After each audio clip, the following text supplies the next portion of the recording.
Hello, beautiful souls. Welcome once again to a new day with hopes, dreams, and so many positive things. Let's see what is the guidance for us today.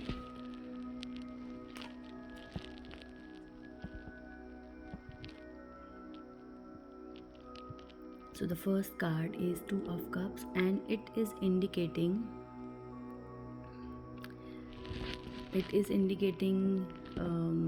beginning of something new. It is indicating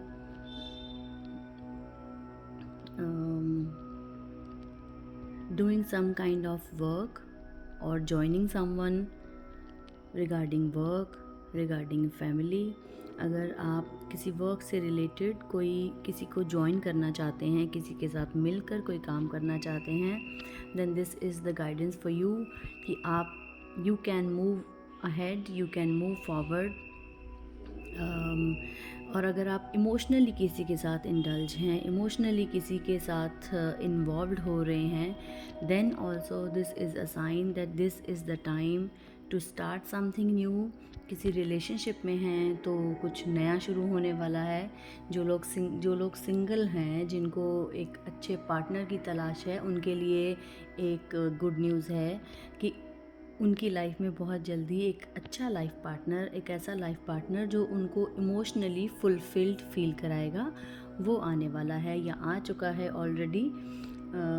आपको करना क्या है, आपको सिर्फ aware रहना है कि अगर ऐसा कुछ आपको आपकी सराउंडिंग्स में दिख रहा है या आप कुछ ऐसी चीज़ों को इग्नोर कर रहे हैं जो ऑलरेडी आपके आसपास हैं, तो उनको प्लीज़ इग्नोर ना करें। जैसे कई बार होता है कि कुछ रिलेशनशिप हमारे पास ऑलरेडी होते हैं और हम उनकी तरफ ध्यान नहीं दे पाते हैं और अवेयर नहीं होते हैं, तो please make sure that you are aware who is the one who is fulfilling you emotionally, जो इमोशनली आपको फुलफिल्ड फील करा रहे हैं, जिनके साथ आप रिलेशनशिप में रहना चाहते हैं या ऑलरेडी हैं।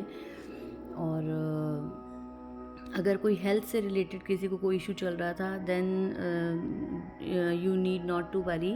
हेल्थ से रिलेटेड कोई भी आपकी अगर कोई प्रॉब्लम चल रही थी तो बहुत जल्दी वो ठीक होने वाली है। और काम से रिलेटेड अभी हमने बोला कि अगर आप किसी के साथ मिलकर कोई पार्टनरशिप प्लान करना चाहते हैं तो ये एक अच्छा प्लान है। अगर आपके मन में या दिमाग में ऐसा कुछ चल रहा है, you can move forward with these kind of plans. अगर आप किसी के साथ मिलकर प्लान करना चाहते हैं किसी काम से related. So this was the first card.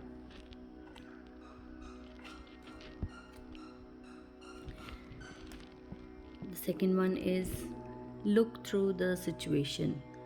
सो अभी हमने बात की टू ऑफ कप्स की, जो पहला कार्ड आया है उसके अकॉर्डिंग अगर मुझे लगता है फर्स्ट कार्ड के अकॉर्डिंग तो गाइडेंस बहुत ही क्लियर है। अगर आपको लगता है कि कोई ऐसी जगह पर आप कंफ्यूज्ड हैं, आपको नहीं समझ आ रहा आपको क्या करना चाहिए, देन प्लीज़ थोड़ा सा डीपली उस सिचुएशन के बारे में देखें जो हो गया है उसको। जैसे अगर किसी समटाइम्स हमें क्या होता है, कोई ऐसी चीज़ में हम ऑलरेडी चीटेड फील कर रहे होते हैं या ऑलरेडी हमें कुछ ऐसा एक्सपीरियंस हुआ है जिसकी वजह से हम मूव ऑन नहीं कर पा रहे हैं, तो उनके लिए ये कार्ड बहुत ही क्लियर है कि अगर कुछ ऐसा है तो please look through this situation. जो हुआ है वो क्यों हुआ है, उसके पीछे जो रीज़न है उसको देखें, और उसमें भी आपको ज़रूर कुछ ना कुछ अच्छा ही मिलेगा। अगर आप ध्यान से सोचेंगे कि जो हो रहा है या जो हुआ है वो क्यों हुआ है, आपको उसका आंसर भी मिलेगा और आप उस सिचुएशन से बेटर वे से बाहर आ सकते हैं अगर आप डीपली उस बारे में सोचेंगे तो।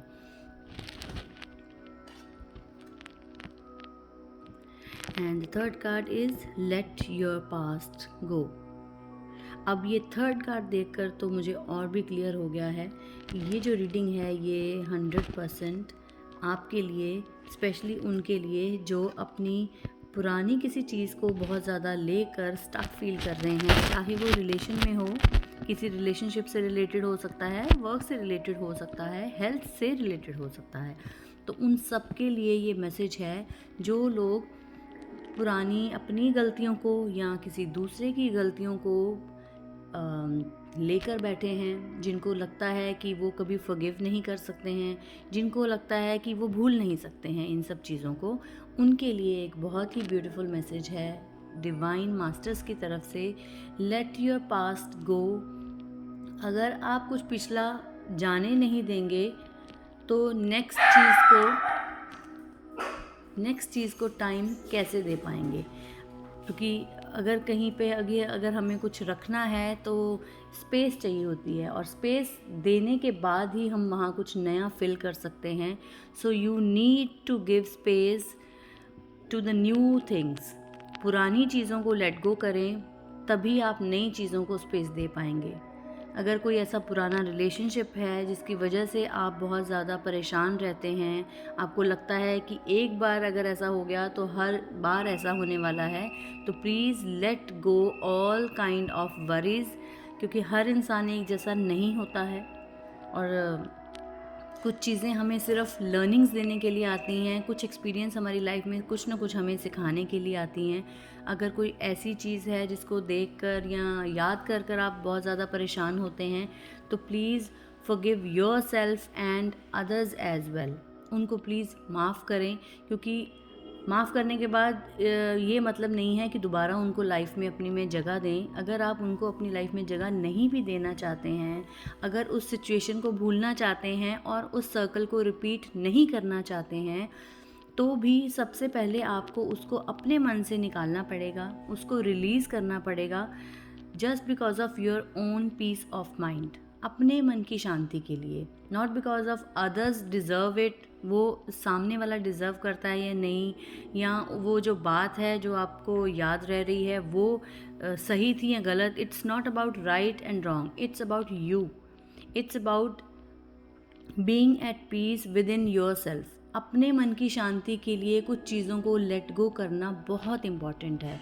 So this is the message for you. And तीनों कार्ड्स को देखकर जो एक कंप्लीट रीडिंग समझ आ रही है वो सिर्फ ये है कि अगर कोई पुरानी सिचुएशन, पुराने लोग, अपने आप के किए हुए पुराने ऐसे कुछ काम जिनकी वजह से आप बहुत ज़्यादा परेशान रहते हैं और उनकी वजह से आप नई चीज़ें ट्राई नहीं कर पा रहे हैं, आप नई चीज़ों को समय नहीं दे रहे हैं, नए लोगों को अपनी लाइफ में एंटर होने का मौका नहीं दे रहे हैं, so this is the message for you. Health से रिलेटेड अगर बोलें तो हो सकता है कुछ पास्ट एक्सपीरियंस आपने अपनी हेल्थ से रिलेटेड ऐसे एक्सपीरियंसेस लिए हों जिसकी वजह से अब आपको डर लगता है, तो उन सब के लिए मैसेज है कि प्लीज़ जो हो गया है वो now it's gone, so now nothing is in your hands, so please let go everything that is not serving you। जिस चीज़ से आपका कोई फ़ायदा नहीं हो रहा है उसको अपने साथ बांध के मत रखें। Please let go, just release करने की भी एक छोटी सी एक्सरसाइज है। इन शॉर्ट हम उसको बताते हैं। एक पेन और पेपर लीजिए, उसके ऊपर वो सब चीज़ें लिखें जो आपको लगता है आपको बहुत ज़्यादा परेशान कर चुकी हैं या ऑलरेडी या अभी कर रही हैं। जो भी आपके मन में आता है वो सब लिख डालें उस पेपर पे, और लिखने के बाद कुछ भी हो सकता है और कितनी भी लाइंस हो सकती हैं, ये सोचने की ज़रूरत नहीं है कि 2, 3, 4 जितना मैक्सिमम लिखना चाहते हैं उसके आपको उतने ही ज़्यादा बेनिफिट होंगे। You will be able to release it from your mind. So उसको पेन से पेपर के ऊपर लिखें जो भी रिलीज़ करना चाहते हैं, जो भी आपको तंग कर रहा है। लिखने के बाद उसको अपने पेपर को हाथ में पकड़ के रीड इट लाउड, मन में भी पढ़ सकते हैं, और अगर ऐसे मन में नहीं पढ़ना है तो लाउडली भी पढ़ सकते हैं। उसको पढ़ने के बाद उसको अच्छे से फाड़ दें, छोटे छोटे पीसेस में उसको फाड़ दें। फाड़ने के बाद you can burn that paper और you can flash it out. जो भी आपको ईजी लगता है, जो भी आपको करने का मन करता है, बस उसको डस्टबिन में मत डालें एज इट इज़, या अपने घर के बाहर मत फेंकें। फाड़ने के बाद उसको डिस्पोज ऑफ कर दें, चाहे तो फ्लश आउट कर दें, चाहे उसको बर्न कर दें, और उसकी जो एशेज़ होंगी वो अपने घर के बाहर फेंक दें बर्न होने के बाद। So this is the exercise to release any kind of fear, worry and anything that is not serving you, जिसका आपको कोई फ़ायदा नहीं हो रहा है, वो सब चीज़ें रिलीज़ करने का. So according to the cards, please let go your past, let go your past mistakes, let go all the people who hurt you in your past and make yourself light. ये करने से और किसी को फ़ायदा नहीं होगा, लेकिन हाँ आपको ज़रूर फ़ायदा होगा. You will feel better, you will feel light. So this is all for today. It's 23rd of January 2021. I hope you all will have a great day. Wish you all a very positive, happy and healthy day. Love you all. God bless you all.